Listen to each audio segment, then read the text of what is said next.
Okay, go get your blanket. Sit next to me and I'll read you a book. This book is called Snip, Snap, Snurr, and the Gingerbread. This is what happens to them. Uh-oh.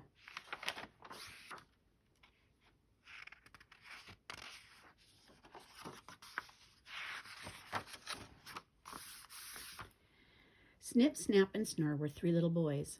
Their hair was yellow, their cheeks were pink, their eyes were blue. One morning they put on their red sweaters to take a walk. Soon they met their next-door neighbor.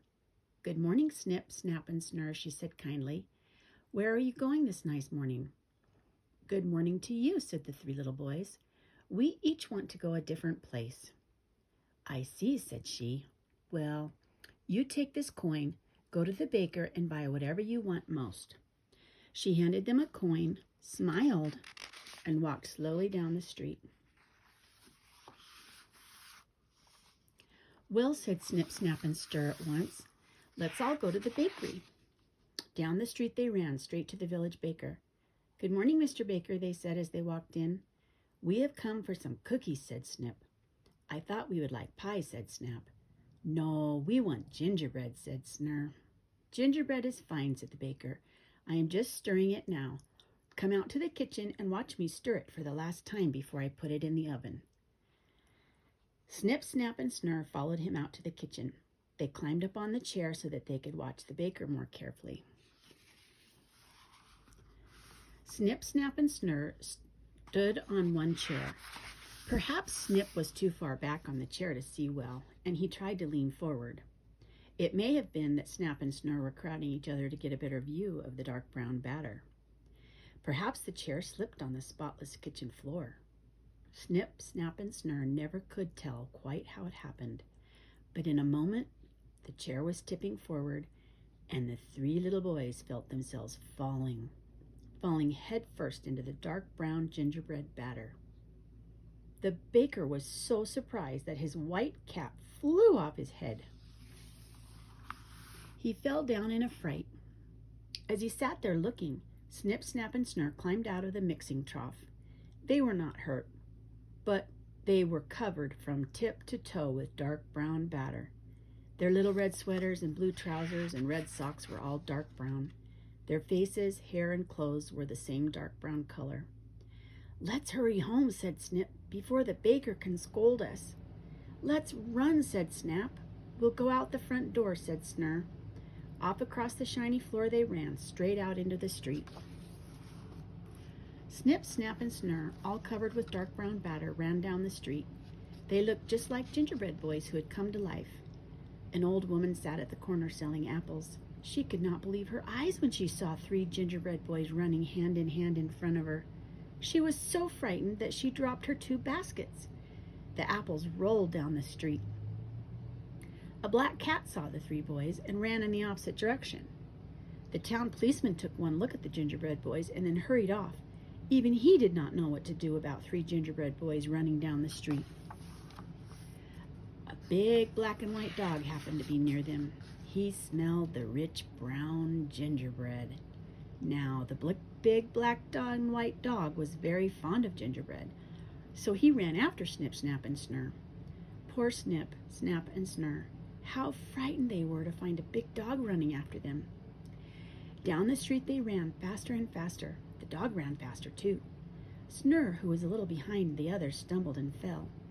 Just as the big dog came very near, a golden coach drawn by 4 white horses rolled down the street. A beautiful princess was in the coach. The coach drew up beside Snip, Snap, and Snurr. 2 footmen helped them get into it. With a crack of the whip they were off. Straight to the palace they drove. The princess was delighted with the 3 little boys. "I've always wanted to see a real gingerbread boy," she said, "and now I have 3 real, live gingerbread boys here with me. It is the nicest thing that could happen. We must have a party." Soon Snip, Snap, and Snurr were drinking hot chocolate and eating fruit and cakes in the royal dining room. The princess sat at the head of the table in a pink dress. She wore her golden crown and told them fairy stories. When Snip, Snap, and Snurr had heard all her stories, the princess helped them into the golden coach drawn by 4 white horses. She called her 2 footmen and told them to take the 3 little gingerbread boys home. For the second time that day, Snip, Snap, and Snurr rode through the streets of the town in the golden coach. They looked out of the window as they rode along. They saw the old woman with her apples. The policeman stood at salute as they rode by. The black and white dog that liked the smell of gingerbread sat with his ears pricked up and looked after them. When they reached home, the 2 footmen helped them out of the golden coach. When they saw Snip, Snap, and Snurr run safely in the front door, the coachman cracked his whip. The 4 white horses pranced down the street with their silver bells tinkling. Almost before Snip, Snap, and Snurr had a chance to tell Mother about their wonderful party in the palace, they found themselves in the big bathtub. Mother used soap and plenty of hot water. She even used a big scrubbing brush. Soon the gingerbread boys vanished. In their place were 3 little boys who had gone to walk earlier in the day. Their hair was yellow, their cheeks were pink, their eyes were blue. They were smiling happily because the brown gingerbread boys were gone forever. Soon Mother tucked each little boy into bed, and as they lay there warm and clean and sleepy, Snip said softly, "I am glad." Before he could finish, he had gone to sleep.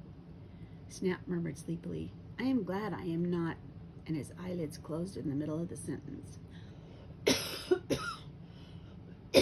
Excuse me. So Snurr finished, "I am glad I am not a gingerbread boy." Then he too was asleep.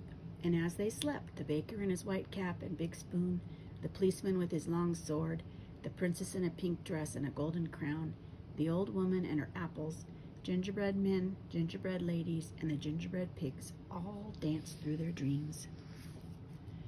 When I was a little girl, I always wondered, didn't that make a mess in the palace and in the coach? All that batter everywhere? I thought, oh no, they're getting it everywhere. What a mess. But I love this story. It's really, really old.